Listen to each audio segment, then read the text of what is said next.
Fears భయాలు, తెలియలేని భయాలు. Madam నాకే పని చేస్తున్నా లోపల ఒక భయం ఎప్పుడు వెంటాడుతూనే ఉంటుంది. ఇలా చాలామంది చెప్పారు. Let us answer to that question. Hi this is Sarvani your psychologist. Sigmund Freud psychodynamic theory ద్వారా ఈ ఫియర్స్ని ఎక్స్ప్లెయిన్ చేశారు. ఈయన ప్రకారం ఫియర్స్ అన్నవి త్రూ ద ఏజెస్ మనకి వస్తాయని చెప్పేసి నమ్ముతూ ఉంటామన్నమాట. అంటే మన చైల్డ్‌హుడ్‌లో ఎదుర్కొన్న సిట్యుయేషన్స్ బట్టి, ఎందుకు అంటే సైకోడైనమికల్ అప్రోచ్ బట్టి మన తాలూకా పర్సనాలిటీ మనకి 5-6 ఇయర్స్ వచ్చేటప్పటికే ఫార్మ్ అయిపోద్ది.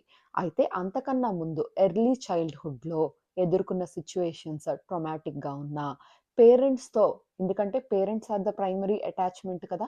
ఇటువంటి ప్రైమరీ కేర్ గివర్స్‌తో ఏదైనా ప్రాబ్లమ్ ఉన్నా, ఫ్యామిలీ డైనమిక్స్‌తో ఇష్యూస్ ఫేస్ చేస్తే, ఆ చైల్డ్ తాలూకా పర్సనాలిటీ చాలా స్ట్రెస్‌కి గురైనప్పుడు తెలియలేని ఫియర్స్ అన్నవి జనరేట్ అయిపోతూ ఉంటాయన్నమాట.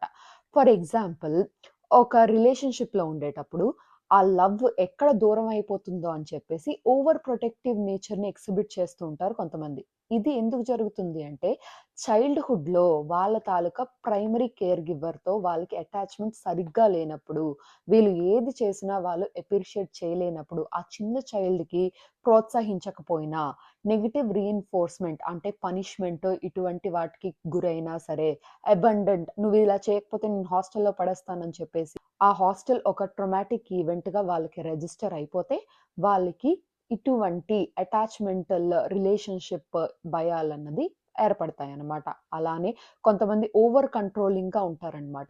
ఇలా చేయాలి, ఇలాగే చేయాలి, ఇలా చేయకపోతే అవ్వదు అని చెప్పేసి ప్రతి దానికి ఒక నెగెటివ్ థాట్. ఇదెందుకు జరుగుతుంది అంటే చైల్డ్‌హుడ్‌లో వాళ్ళకి కొన్ని ఫిక్సేషన్స్ జరుగుతాయి కదా! అంటే ఫర్ ఎగ్జాంపుల్ టాయిలెట్ ఫిక్సేషన్ జరుగుతూ ఉంటుంది. అంటే 3 ఇయర్స్ వచ్చేటప్పటికి ఇంకా పక్క మీద టాయిలెట్ పోయకూడదని చెప్పేసి పేరెంట్స్ నేర్పిస్తూ ఉంటాం. అటువంటి టైంలో మనం గాని చాలా స్ట్రిక్ట్‌గా ఉన్నా సరే, లేకపోతే ఎక్కువ పనిషబుల్‌గా ఆ ఫిక్సేషన్‌ని నేర్పించినా సరే, వాళ్ళు కంట్రోలింగ్ ఫ్రీక్స్ అయిపోయి ప్రతి దానికి వాళ్ళనుకున్నది అలా జరగకపోతే వాళ్ళు విపరీతమైన భయానికి, అసంతృప్తికి లోనవుతూ ఉంటారనమాట. సో, ఫియర్స్‌ని ఓవర్‌కమ్ చేయాలి అంటే, మన చైల్డ్‌హుడ్‌లో జరిగిన సిట్యుయేషన్స్‌ని ఒక్కసారి అనలైజ్ చేసి, ప్రతీదీ యాక్సెప్ట్ చేసి, ఈ భయాలకి, ఫోబియాకి మన పర్సనాలిటీని గురి చేయకుండా మనల్ని మనం కాపాడుకోవచ్చు.